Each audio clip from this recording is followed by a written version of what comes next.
Okay, let's get going. Good afternoon. This is the DBS Macro Insights Livestream for the month of May. Here we are, DBS Group Research. I'm Taimur Baig, Chief Economist. Along with me is Ma Tieying, our senior economist covering North Asia, supply chains, and many other interesting things that really are the topics of the moment. And of course, speaking of topics of the moment, we have with us senior rate strategist Eugene Leow, looking at the rate space. But I think today we'll also talk a little bit about the intersection of rates and FX because they're getting a bit intertwined. So what I'd like to do at the very beginning is give you our outline. So I will go ahead and talk about the US and a little bit of global market dynamic. Tieying will focus on Asia. You might see tiny bit of overlap between our work because at the end of the day, we're talking about tariff-related uncertainty affecting the US and Asia.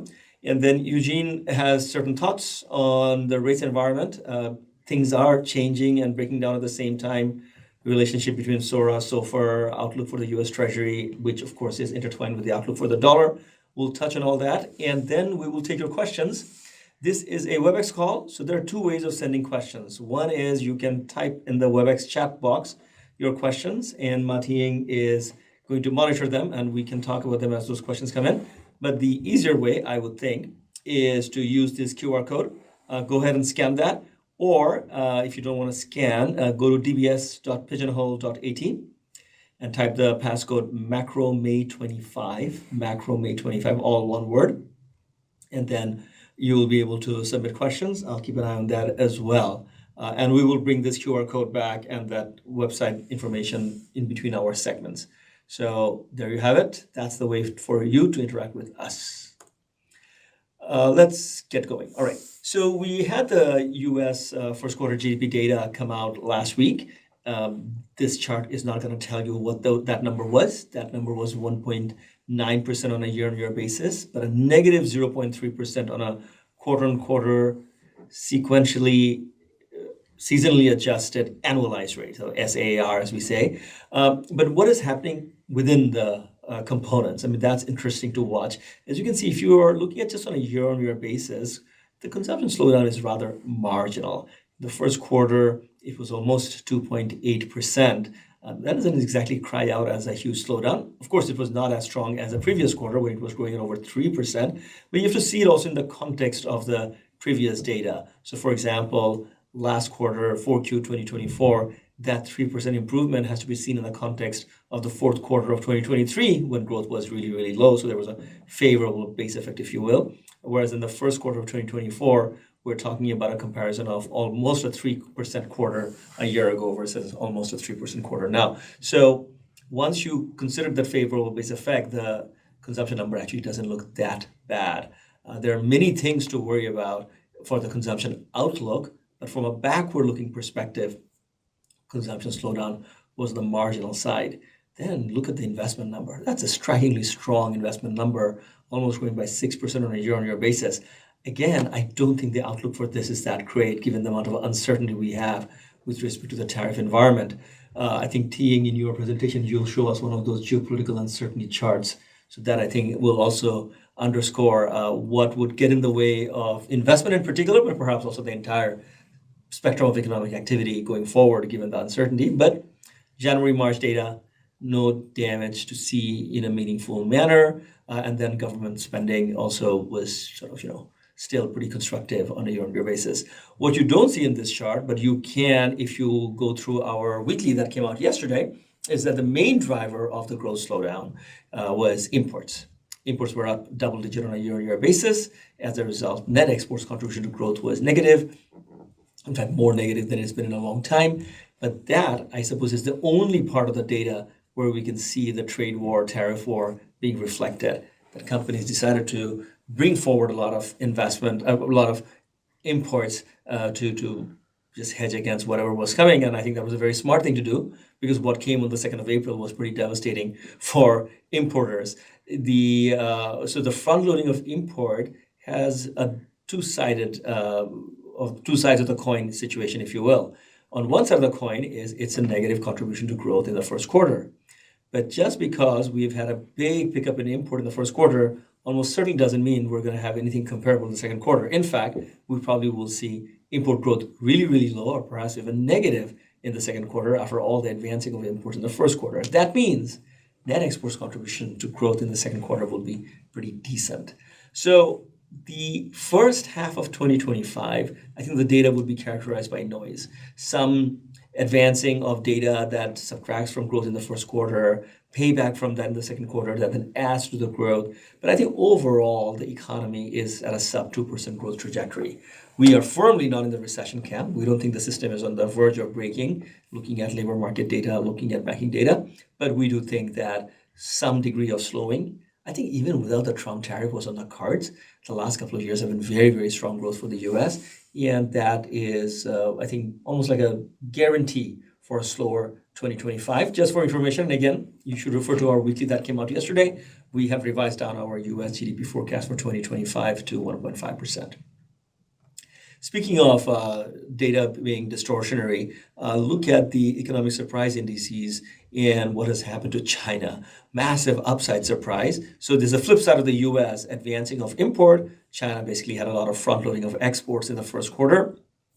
That certainly helped that plus 5% growth outcome for the first quarter for China. Surely that is not sustainable. So whatever we see is happening in the US, we'll see a mirror of that happening in China. But interestingly enough, when you look at the remainder of that data points in that series, both with the Eurozone and the US, they haven't really sort of fallen off from the cliff. Their economic surprise data is mostly in line with par, not surprising on the upside or downside for that matter. So that, to me, again, sets us off for a pretty decent 2025, despite all the uncertainties that have been unleashed by the tariff storm. Now, I think the real economic data would show more of a middle-of-the-road picture. But when we start looking into financial market data, that's a whole different ballgame. A lot of seismic things are happening there, which is sort of a bit of a contrast from the rather staid economic data that we have. Case in point, the currency market. Look at the dollar. Now, you can look at the dollar in two ways. If you look at the dollar on a 8-year basis, which is what we have in the chart from 2017 all the way to 2025, the recent major appreciation of the depreciation of the dollar doesn't look that striking. I mean, we had an episode like this in late 2022 when the dollar corrected substantially. We had an episode like this also in 2020 when over the course of a couple of months between late 2020 and early 2021, we saw significant depreciation of the US dollar. So dollar does go up and down a lot. Of course, between 21 and 23, we saw massive appreciation, and the DXY did go to levels that haven't been sort of touched since then. But since the Trump election, as you can see, we saw a big run-up and a big sell-off. When you put it all together, it's actually a wash. So when we talk about massive movement in currencies, we're suffering from a bit of a recency bias, if you will. It's only very recently this has happened. And also, it's a bit across the board, rather disuniform, if you will. The dollar is not selling off against everybody. So when we look at currency returns, and this is, by the way, base to 2022. So as you can see, relative to 2022, the currencies around the world haven't really sold off that much against the US dollar.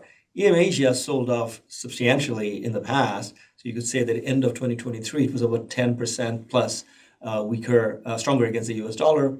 Since then, it sort of strengthened a bit, then again weakened, and now in the last couple of months, we've seen a bit of a big appreciation of EM currencies. But again, when you look at it on a 5-6 year basis, it doesn't look that impressive. More impressive is, of course, what's happening in the G10 space. And there's been a big turnaround on the DXY, having sort of weakened a lot in the second half of 2024, has appreciated a lot in the second half of 2024, has weakened tremendously in the last couple of months. This is all the reciprocal tariff related issue.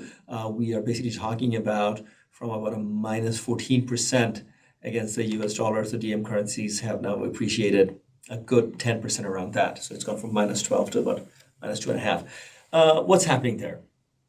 Well, I think that with respect to currencies like Japanese yen or the euro, the expectation is that the currency will be a core part of the trade-related discussions. That if you want to get some degree of tariff relief, you may have to oblige the Trump administration in stopping from intervening in your currency or even talking up your currency, meaning the dollar weakens and your currency strengthens. Now, this is not the most straightforward thing for countries to orchestrate. Typically, when a country imposes tariff, the partner country sees depreciation pressure because that's the way currencies will offset the upside that is coming from the tariff side. Let's put it this way. If I put 10% tariff on you and your currencies were to depreciate 10% against me, then your exporters can actually give a 10% discount and still basically make the same amount of money in domestic currency terms. But if I put 10% tariff on you and your currency appreciates by 10%, for your exporter, that's a 20% hit, not a 10% hit. But this is actually what the exporters of Korea, Taiwan will be looking at if we basically say 10% tariff is going to be a permanent state of affairs as far as the US is concerned. And on top of that, US will demand a whole bunch of countries out there who are exporting to the US in a big way to appreciate their currency. And this is complication can be even compounded even further if we think that China will not allow its currency to appreciate a lot against the US dollar.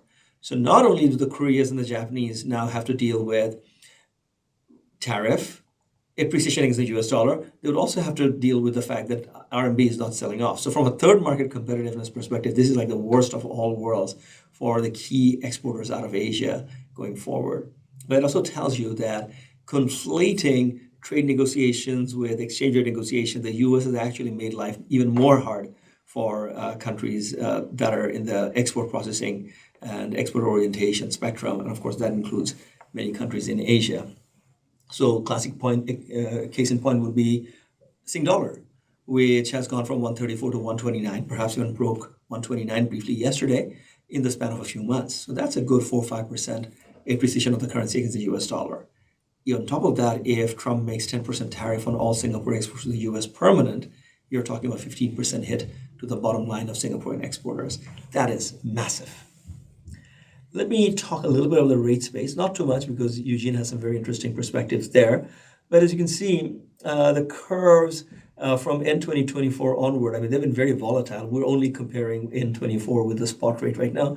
They've also shifted down with the expectation of some degree of monetary policy easing, but at the same time, the kind of messaging that's come from the Trump administration, it hasn't really eased off that much. The market is still sort of trying to grapple with the idea of how many rate cuts are possible, unless, of course, one expects a massive recession, and also how much demand there is for various assets across the duration spectrum and what that would mean. Now, without getting into too much, because I think Eugene will spend a little bit of time talking about the pass-through between the SORA and the SOFR and what's happening to Singapore vis-a-vis the US. So I'm going to put that aside for a second. I just want to flag the worry that I have with respect to the bond market, which is bond volatility. So when we look at the MOVE index, which is a very good proxy for bond market volatility, it's pretty high. See this horizontal line, which is spanning 150 in this chart. You don't have too many times when the line goes toward 150. So it happened way back when in the early part of the 2000s, then of course spiked substantially during the GFC. We saw a very brief period of spike in the COVID time. Short of that, what we're seeing right now is a pretty substantial, protracted period of elevated volatility in the bond market. I just want to point out one thing in the context of that is that when the Fed Financial Stability Survey came out in November of last year, one of the concerns that the Fed had, I hadn't actually thought of it till then, was that the off-the-run bond market volume was pretty low. Back in the days, let's say 2007, and prior to that, you had banks with their prop desk being a big consequential player in the fixed income market. After the GFC, Dodd-Frank came, Basel III came, 3.5, and so on, banks have sort of scaled back on being market makers and big influential players in the treasury market. So in the US, it has sort of moved into the world of hedge funds, asset managers, other non-bank financial actors. And there you don't have the kind of liquidity you normally see in a bank-dominated system. So the fact that we've already had elevated market volatility and now we're coming into 2025 with lots of concerns about what's happening in the US bond space with higher volatility makes me worried a bit. But more on that later when Eugene term comes. Let me just move away from bonds and talk about equities for a moment. The correction that happened in the weeks after April 2nd reciprocal tariffs announcement have all been gone. I mean, you really have to look very hard in this chart to see the difference between the correction in the market and the snapback. But the S&P 500 is basically, retraced most of the losses over the last 4 weeks. And volatility remains pretty high. And more importantly, market valuation remains exceptionally high. whatever little correction we've had, the yield gap, which is the return on treasuries, sort of risk-free asset, if you will, minus the dividend that is coming from S&P 500, this is still as high as it was right before the GFC. So I wouldn't look at the market unrest of the last 4 weeks as anything resembling seismic. There was a lot of nervousness, but the sell-off was very, very small. And from a valuation perspective, U.S. stocks remain, in my view at least, pretty unattractive, specific stocks and sectors notwithstanding. Let me touch a little bit on the moment, the issue of the moment. Many countries have gone to Washington, D.C. in recent weeks and tried to negotiate with the U.S. government and the USTR's office on trade matters. Donald Trump has alluded in his recent tweets that this week will be the beginning of some trade agreements. I want to point out two things. One is that the discussions that are happening right now are largely at a very high political level. We're going to talk about trade agreements. Let's separate trade deals. Trump wants A, B, and C. Country says, I'll do A and B. And then Trump says, okay, I'll monitor you and we'll move on. I'm going to lower tariff to 10%. That's not a trade agreement. Trade agreements take years to establish. A lot of technical work has to be done, product by product, sector by sector. A lot of stuff has to get done at a technical level, which is not at all being done presently in the kinds of discussions that's happening between USTR and various country representatives that are coming to Washington, D.C. The ask from the U.S. is substantial. Countries have to show that they're going to buy more from the U.S. U.S. steel, U.S. defense equipment, U.S. aircraft, stuff like that. Countries also probably have to show that they're buying less from China. This is a tactic that the Americans had tried in the past, and there could be some additional sort of threat in the form of secondary sanctions. If you engage too much with China, you'll be considered akin to China. So one way to show that you're not is to A, prevent transshipment from China through your country to the U.S. I think countries like Malaysia, Vietnam have all gone to the U.S. trying to convince them that that's going to be the case. Strong rules of origin enforcement, something that a country like Singapore really has a strong legacy, but the likes of Malaysia, Vietnam also have to prove to the U.S. that they have strong rules of origin enforcement. But at the same time, the U.S. may say, none of these things really matter. All that matters is I want to see in the data that you're just buying less from China. Then the third one is really tricky, selling less to the U.S., but it has precedence. In the Plaza Accord in the 80s, the Japanese basically had to come up with voluntary export restraint as far as the U.S. was concerned. They had to move some of their factories, Nissan, Toyota, Honda, to the U.S., and Japanese had to basically tell the Americans that we're going to export less cars to the U.S. I think that's going to be also on the table.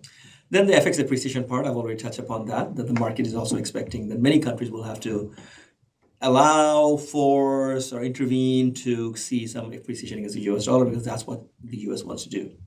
Whether it's a good thing or not, I think it's an open question. I really don't think this sort of forced FX depreciation end very well, but we'll keep it aside. I think this is the demand, and that's what it is. Then invest in the US. I think that's the easiest of the asks. Many countries have already joined hands with their private sector to announce billions of dollars of investment in the US, hoping that that would please Trump. Not really sure that's enough, but it's probably required. The last one is the most controversial one of all, and I think this applies to countries that are really, really tied to the U.S. and have very little leverage left with the U.S. A country like Mexico, for example, ultimately might have to just mirror U.S. tariffs on China if they want to be part of the common market with the U.S. So the price of being in USMCA would be to extend the U.S. tariff moat around the NAFTA region or the USMCA region.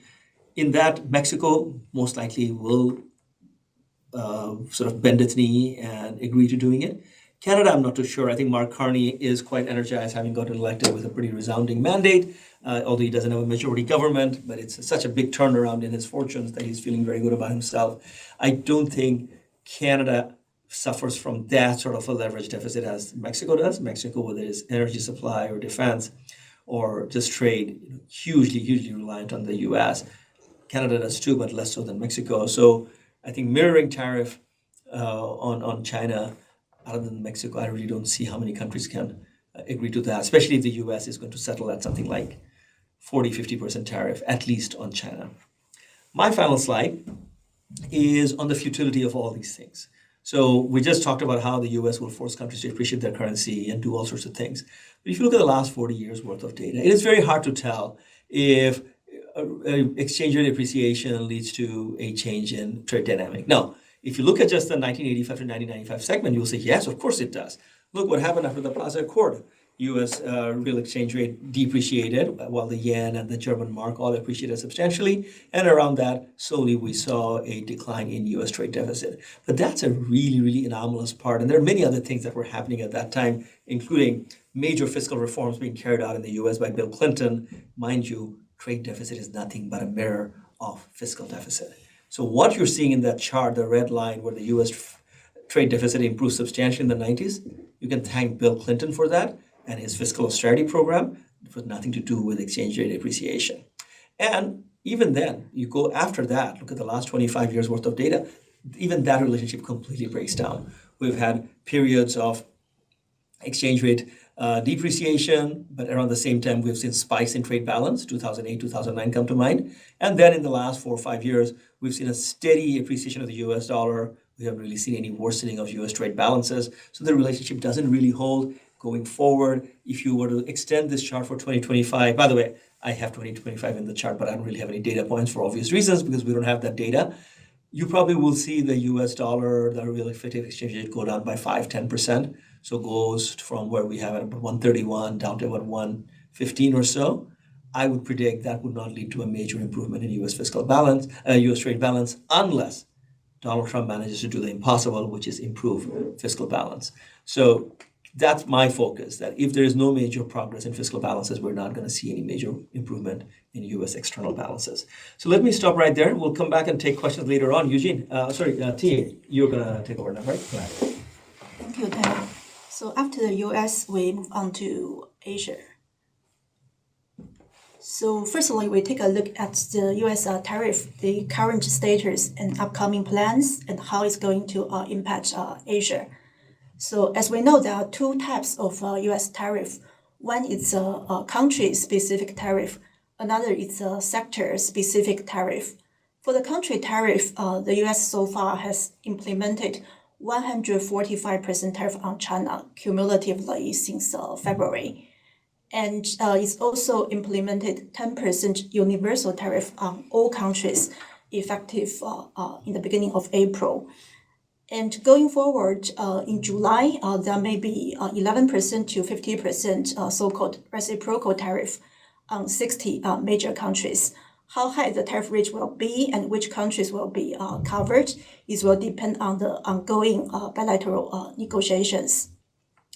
The sector tariff, so far there is a 25% tariff on steel, aluminum, automobile products. And going forward, there may also be sector-specific tariff introduced on semiconductors, pharmaceutical products, which could be announced very soon as this week. So based on the tariff implementation so far, as we can see from the second chart, the US tariff, the effective average tariff rate is already exceeding 20%. That is the highest in 1 century since 1920s. And the US Trade Policy Uncertainty Index, this index is now also at a historical high. It's much higher compared to the level in 2019 during the US-China trade war in 2019. So how this has impacted Asia so far? Now we already have some of the indicators for April. PMI indicator, for example, it has been released for most Asian countries. PMI is a survey-based indicator, so it has weakened across all the major countries over the past 1 month because the tariff storm has significantly weakened business confidence. As we can see, the manufacturing PMI declined very notably in South Korea, Taiwan, and also some countries in Southeast Asia, like in Indonesia, in Vietnam. Manufacturing PMI has fallen far below the neutral 50 level. And in China, the official NBS manufacturing PMI has also fallen slightly below 50 in April at 49 level. And the breakdown also showed that the new export orders new export orders under China manufacturing PMI, this has fallen very sharply, only 44, 45, very much below the neutral 50 level. How about hard economy data? The hard data so far, in fact, remained relatively resilient. For the hard data, so far we have some port activity data, which is high frequency indicator. We have the April data. We also have South Korea April export data. South Korea is the first country in the region reporting trade data, so we already have April data. So one phenomenon is that there was a sharp decline in port activity and trade activity in some Asian countries in the first half of April. In the first 1 week, 2 weeks, for example, in China, in Korea, we saw a very sharp decline in the port calls for departure. And South Korea, first 20 days of April is also reported minus 5% decline in exports. However, there was a significant rebound in the later half of April. In the later half of April, we saw the recovery of the port activity in China, and also in the whole month of April, South Korea exports also returned to positive growth, still recording positive growth around 4% in the whole month of April. So essentially, the tariff announcement at the beginning of April that has hurt the trade and port activity in Asia, but because of the tariff suspension and also because of the exemption of electronics products from the reciprocal tariff, we still saw some kind of recovery in Asia's trade activity in the later half of April. And another phenomenon is that the trade decline, the pressure mainly happened for the China-US trade corridor. So if you look at the ocean container freight bookings, the right-hand chart, you can see that the China to US booking fell very sharply over the past 1 month, more than 10%. But global bookings, in fact, remained relatively stable and resilient.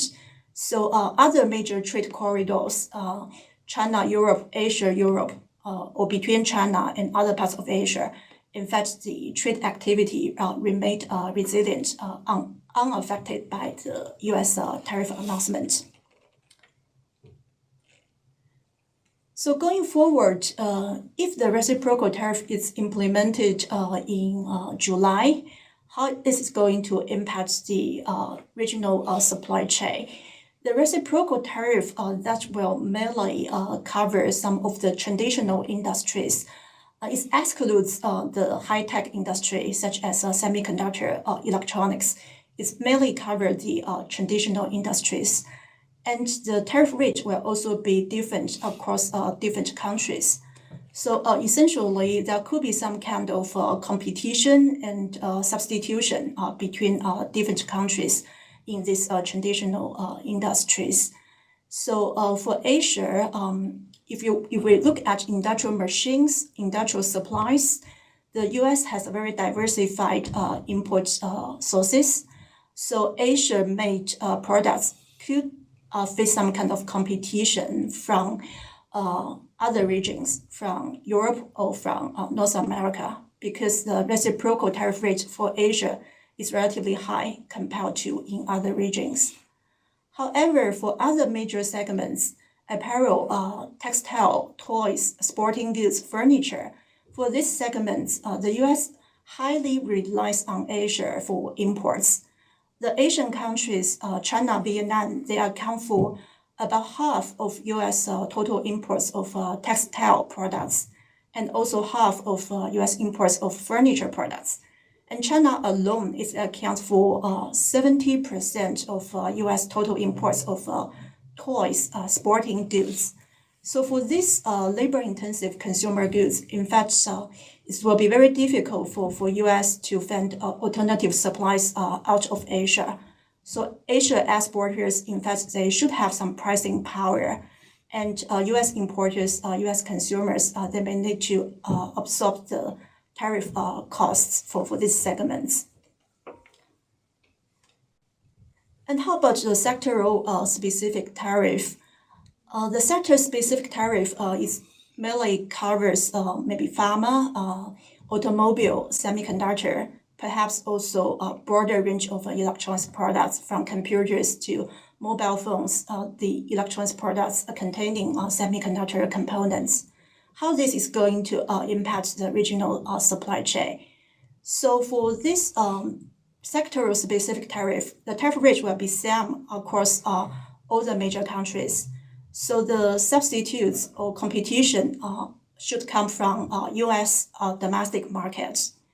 For certain industries like pharma, like automobile and semiconductor, mature technology semiconductor, U.S. indeed has some domestic production capacity.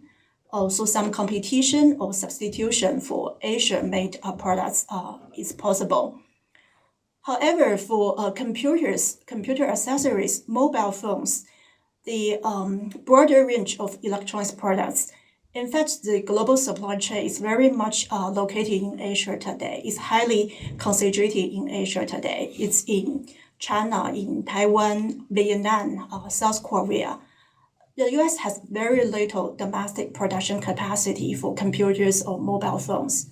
So for these segments, the Asia exporters, in fact, they should also have some of the pricing power, and Asia supply chain should remain resilient even after the sectoral tariff is introduced on these products. How about a macroeconomic level? So which Asian countries will be relatively vulnerable to reciprocal tariff? Here we consider both the first order and second order impacts. First order impacts, we look at the reciprocal tariff rate. We also look at the Asian countries' exposure to US exports. Exports to US as a percentage of individual Asian countries' GDP. So as we can see from the second chart, Vietnam should be most vulnerable because its reciprocal tariff rate is very high, more than 40%. And also the country highly relies on US exports. Exports to US account for 25% of the country's GDP. On the other hand, in fact, China is not so vulnerable as many people thought. Although China's reciprocal tariff rate is very high, more than 100%. On the other hand, however, China's dependence on US exports is not so high. Exports to US only account for 4% of China's GDP. So China may not be so vulnerable at the macroeconomic level. And we also need to consider the second order impact. Second order impact is the slowdown in global demand, global final demand for both consumer and business demand. So in this regard, we consider the overall export dependency ratios. Here, as we can see, the small and open Asian economies, Hong Kong, Singapore, for example, they should be relatively vulnerable to global slowdown if the reciprocal tariff causes slowdown in global final demand. The small and open Asian economies, Hong Kong, Singapore, will be relatively vulnerable. Here is the final slide I have. It's about the macroeconomic impact of this sectoral tariff, the pharma tariff, automobile tariff, and also semiconductor tariff. Here, the analysis is very straightforward. We look at the pharma exports to US or automobile exports to US, semicon exports to US as a percentage of Asian countries' GDP. So very clear, it will be Singapore most exposed to pharma tariff, and South Korea exposed to automobile tariff. Malaysia most exposed to semiconductor tariff. The answers here are very clear and very straightforward. So this is all I have. Let's just push the QR code on the screen one more time. Sure. I think it's the next one. So before Eugene starts, just to repeat, you can scan the QR code to submit your questions, or go to dbs.pigeonhole.at, enter the passcode macro May 25, and we will keep an eye on the questions. And team, keep an eye on the chat box to see if there's something on the WebEx site. If there isn't, we can just go ahead with Eugene and do the question answer at the end. Okay. Okay, so we've heard from Taimur and then we've heard from Tieying. So I'm going to focus a bit more on rates and how the thinking has evolved very quickly over the past 4 or 5 months.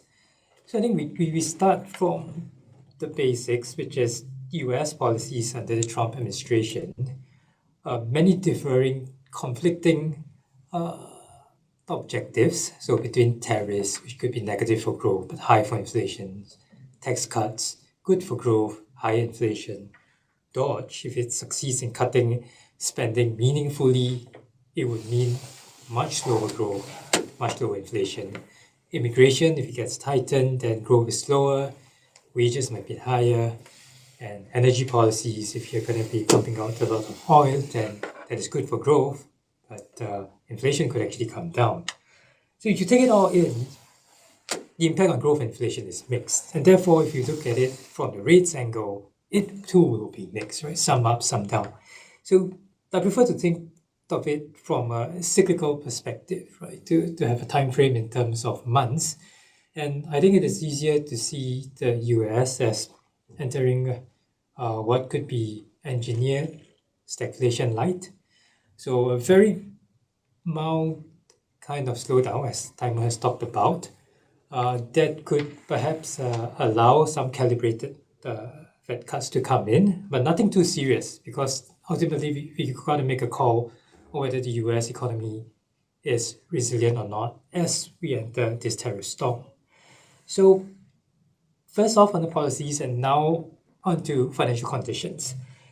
So we've looked through, and then the best way to capture how the market sentiment is would be through financial conditions, which measure a whole host of things, including stock market performance as well as credit spreads. And generally, if the green line is high, it means that sentiment is doing very well, people are optimistic. And if it goes very low, it means that there are tremendous stresses in the market. And we have the red bars there representing what the Fed is doing. So if you look at the circled area, you notice that there was a lot of stress in the Liberation Day week, right? The green line just collapsed, and the level of stress is more severe than what we saw in 22, 23, right? During that period, the Fed was the source of volatility, and Powell was hiking by 75 basis points at a go, and that was when he was trying to break the US economy and cool off inflation. This time around, it is the tariff policies that's generating this level of volatility and stress in the market. And the recovery over the past 4 weeks has been remarkable. Credit spreads have tightened significantly, and I think in terms of the stock market, as Taimur mentioned, I think we've erased the last chunk of the Liberation Day losses already. This kind of stresses, of course, cannot compare to what we saw during the pandemic, where the stresses were literally off the charts. Now, why is this important? It is important because I think we got very close to the point where the Fed might be required, right, to intervene, because there was bond market dislocations and that should not be allowed to persist for too long. But thankfully, those stresses eased when the reciprocal tariffs got delayed. And with financial conditions relatively okay right now, this is no longer a factor that will urge the Fed to cut. Now, the second factor that we should consider would be economic fundamentals, right? For a while, this went into the back seat. But if you look at the data that's come out of the US in the first 3 months before Liberation Day, the US economies, if you look at the hard data, has been extremely strong. Now, soft data has been weakening for a while. And those are survey-based sentiment. But if you look at hard data, very strong. If you look at last week's set of labor market data that covers the month of April, it is still very, very firm. Right, if you have 154K average NFP for the past 3 months, this is higher than the break-even of around 110, 120. And if you look at the cut pricing, it has swung a lot as well. So the chart on the right shows you what the Fed is thinking about the forward path over the next 3 years. The dotted line is the market pricing, and that has been volatile. Right, at this peak is pricing in more than 4 cuts this year. At the most hawkish points, pricing in less than 2 cuts. Currently, we are settling at around 3 cuts this year. I think that represents a little bit of risk premium, which could be faded if data stays resilient. Now, the impact of tariffs has to be considered on domestically onto the US and how this applies onto the rest of the world. Now, the impact of US tariffs on the rest of the world would be that growth would be more difficult because the US would likely import less from the rest of the world, and accordingly, there will be less growth engine in the rest of the world. Now, the next point is inflation, right? If the US is going to buy less from you, and then there will also be more goods circulating outside of the US, this could bring prices down. So it is quite clear-cut, right? That in contrast to the US, where tariffs mean higher prices, slower growth, for the rest of the world, as long as you do not retaliate, you will be facing lower growth, lower inflation, and that's quite straightforward for interest rates, which should be lower. Now then there will be a second order impact where the policymakers react, right? So what will policymakers do? Right? They will probably cut rates, right? Because lower growth, lower inflation just means that you have to cut rates. Now, but from the government's perspective, if you have the fiscal room and if you're very vulnerable to a slowdown in exports, then the impetus to spend more would be there. So I think that the mix of measures in the direction of interest rates would depend on the tenor. So I think the central banks cutting as well as additional spending down the line would probably lead to steeper curves as a general trend across many parts of the world. Now, if we want to look into the breakdown within the G3, right, the other two big areas would be bund as well as the JGBs. How does this translate? Right, in the early parts of the year, there was a lot of optimism, right, because we have the Germans willing to spend more on infrastructure, and then we have the military spending plans for the whole Europe that's kicking in.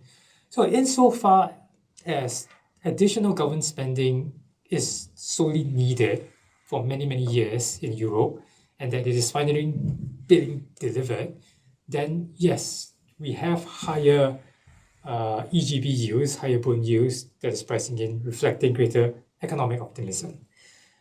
Now, we are facing some of these external threats from Trump's tariffs, which could slow down the global economy, including in Europe. Then there is greater urgency for the ECB to react. So when you look at the ECB, it has been consistently cutting rates.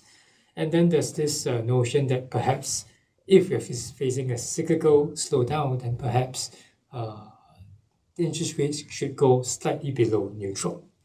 And if we want to think about long-term interest rates, some of this growth optimism has to be tempered with some of the slowdown risks stemming from US policies. So if you look at bond yields, they too have fallen. Now, the view from Japan will be slightly different. Right? Japan has been, for the longest time, one of the laggards. And if you look at the policy rate at 0.5%, real rates are still very, very low, very negative, and there definitely will be room to normalize further.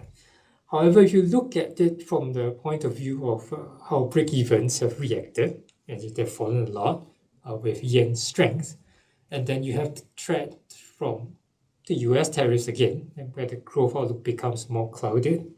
Right? So you have lower inflation expectations and you have a growth threat, then it makes sense that the policy normalization would be slower, right? Which is why Tieying has also adjusted her outlook for this rate hikes over the next few quarters.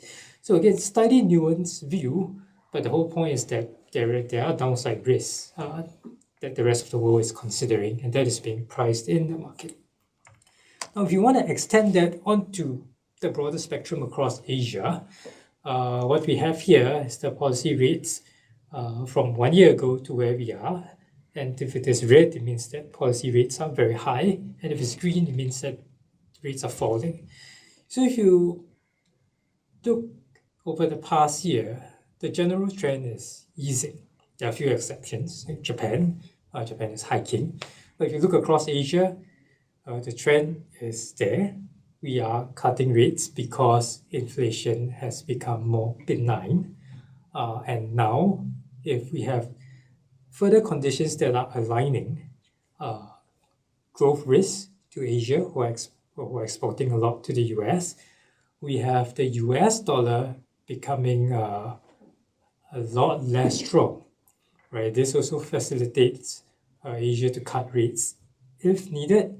So I think generally this trend of rate cuts will probably be in place for a while more, especially since market conditions are relatively benign from an FX angle. Eugene, what is the color coding showing us? Yeah, the green means that the short-term rates, policy rates are being cut, getting lower and lower. So if it's red, it means that policy rates are high. Relative to their own past. Their own peak, yes, their own past, yeah.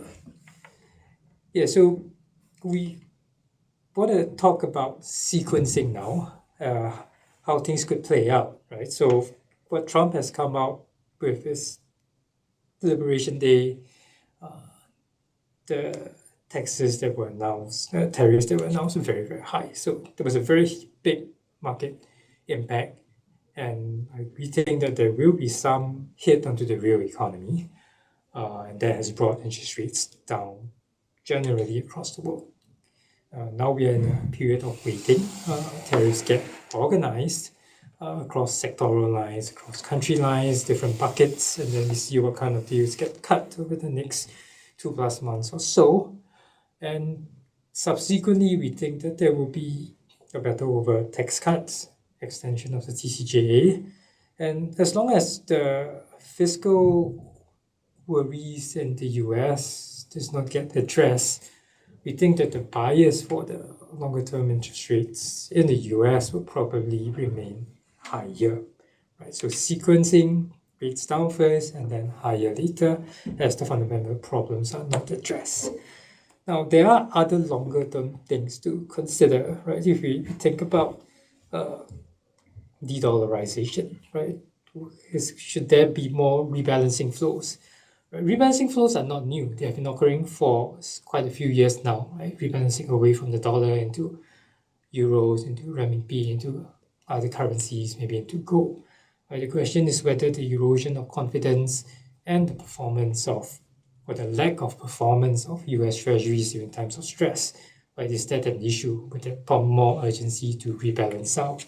And again, if we do rebalance out in the short term, are there many alternatives?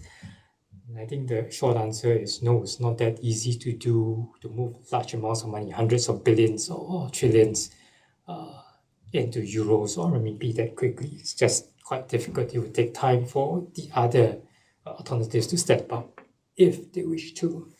And what does this mean for US dollar interest rates? Right? Insofar as there is a price premium on US treasuries because it is the safe haven of choice, plus there's a lot of demand for it as a store of value. If some of that gets eroded, then perhaps the price premium would drop. And what this means is that the curve might be a little bit higher, so there would perhaps be a yield premium that gets built in to US treasuries over time. So plenty of things to mull about as we embark on the next few years of change. Eugene, one point while we have the QR code on the screen is that so far the volatility we've seen in the US fixed income market, there is no data, whether it is EPFR or any other data, that show that the foreigners have been selling in a big way. Yes, correct. Get this. We haven't gotten the latest data point yet. But in practical terms, it doesn't make sense to move large amounts of billions of US dollars Right. away in one go, right? Because there are no alternatives, and this should be done sequentially over a period of years. Right. To the best of my understanding, is that while that structural story may play out over multiple years, what we have seen in the last 1 month is more like hedge fund unwinding, basis trade related action. And at the end of the day, 76% of US treasuries are held by Americans. Yes. So I think if they themselves feel that they can earn a better return by foreign currency exposure or something like that, that move could be far more seismic than anything we see in the part of central bank Yes. reserve managers or outside US asset managers.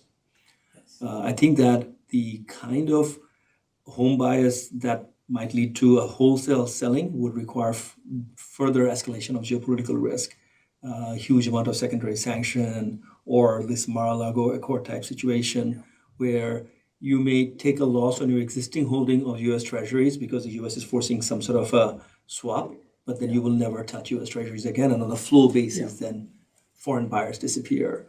And then the US becomes like India in the 1970s and 80s, where it has to do financial repression to force banks to hold lots of treasuries or things like that.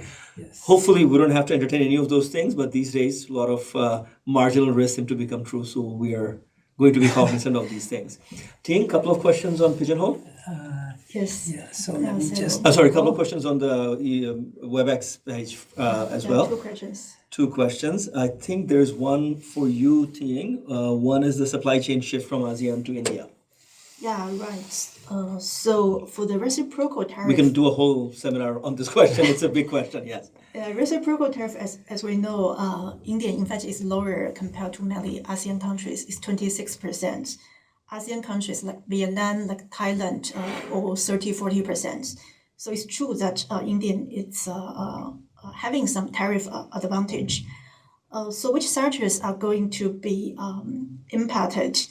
The reciprocal tariff will mainly cover those traditional industries, like mentioned earlier in the slide. It will be mainly about like textile, like furniture, traditional industries.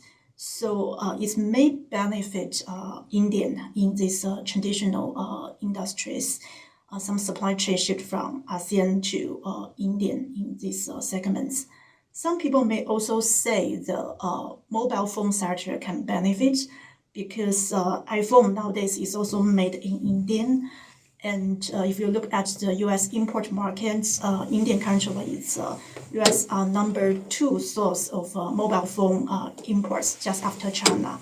However, we should note that the electronics sector currently is excluded from reciprocal tariff. For this sector, there may be some universal tariff based on semiconductor tariff, and the tariff rate could be similar or same across all the major countries. If that is the case, China, India, the tariff rate on electronics products could be similar. So, which means India may not really have the tariff advantage. So, Ting, I just want to add one point. So, when we look at the 500 billion or so that US imports from China, almost a fifth of that is pharmaceutical drugs. And there is going to be US importing from China. 500 billion that US imports from China. Of that, 1/5 is pharmaceutical, about $95 billion worth of Chinese pharmaceutical drugs go to the US. We still haven't seen whether pharmaceutical drugs would be within tariff or outside of tariff. And that is not just a headache for China, but also a big headache for India, which also exports a lot of drugs, Singapore, which exports a lot of drugs, and Europe. So the US has a voracious appetite for importing pharmaceutical drugs, and that comes from many parts of the world. We don't know where that's going to go. Once we take that 95 out, so we now have about 400 billion left. Of that, almost 250 billion is the stuff that you're talking about. Hard drives and memory chips, or laptops and displays and all sorts of electronic products that go into making other electronics products.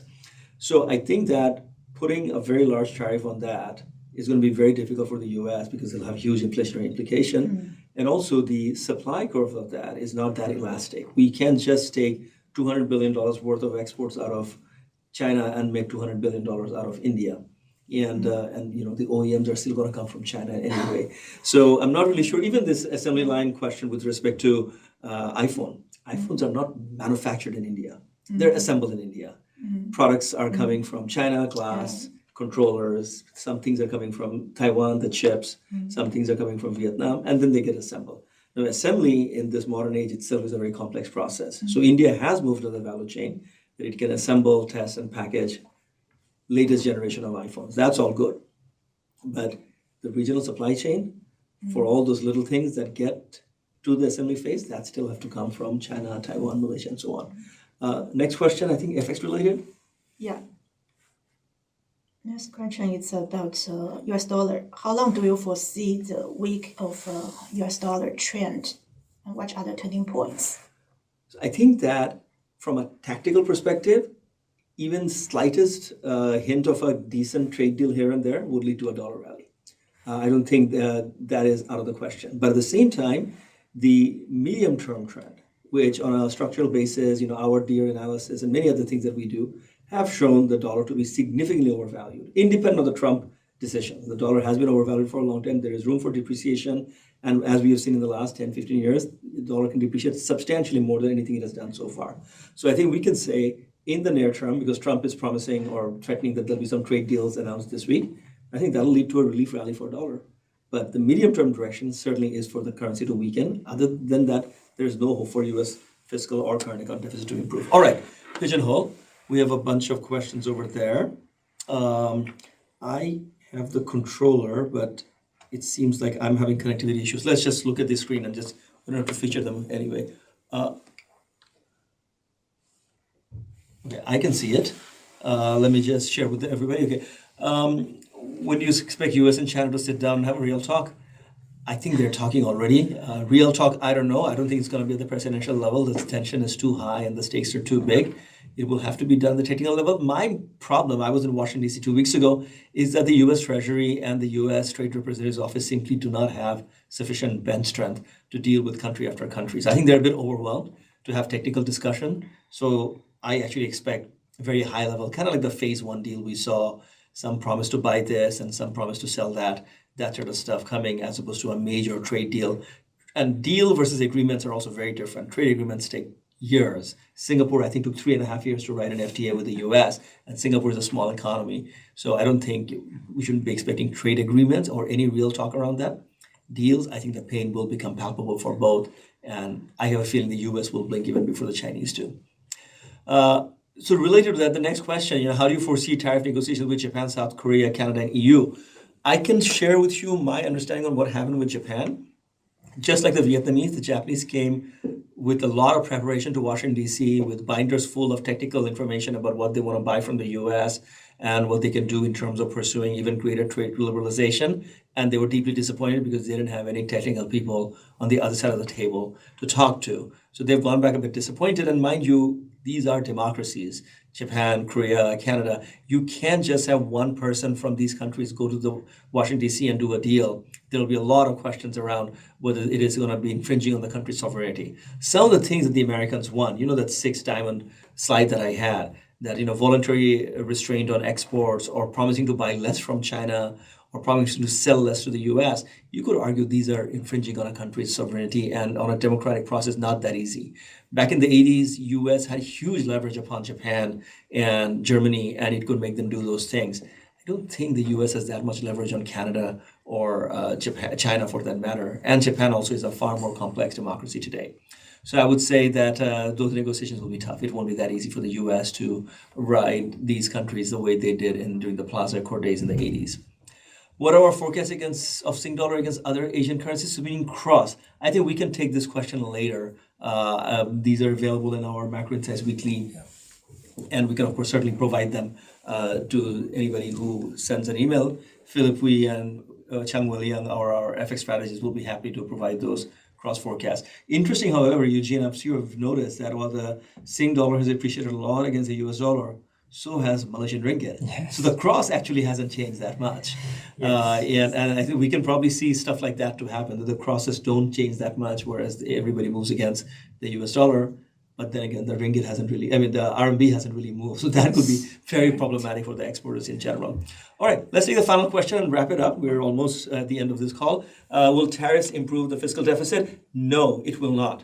The tariffs are very small. U.S. altogether imports about $4 trillion. So even at, let's say, 10% average tariff on everything, assuming there is no elasticity of imports with respect to price, it will get $400 billion. By the way, it already collects $100 billion. So that's a delta of $300 billion. It will not change the fiscal matter. More importantly, that would be only material if the tax cuts were not on the table. The U.S. has a multi-trillion-dollar tax cut on the table. Once you bring that in, the tariffs will do nothing as far as the fiscal deficit. In fact, this fiscal deficit would worsen in a plan like that. So that's my issue to track in the next coming months. So far this year, U.S. spending is up 6%, despite all the DOGE-related cuts. Fiscal spending January, April is up 6% year on year. I'm not seeing any major improvement there. That's the thing to keep an eye on, and that will determine the bond market outlook much more than the tariff-related developments. Let's wrap it up here. Thank you, everybody. Thank you, Eugene. Thank you, Tieying, for your help. And we will see you for the June Macro Insights live stream. Not a dull moment in our lives. There'll be many more things to talk about, I'm sure. Take care, everybody, and stay safe, stay healthy.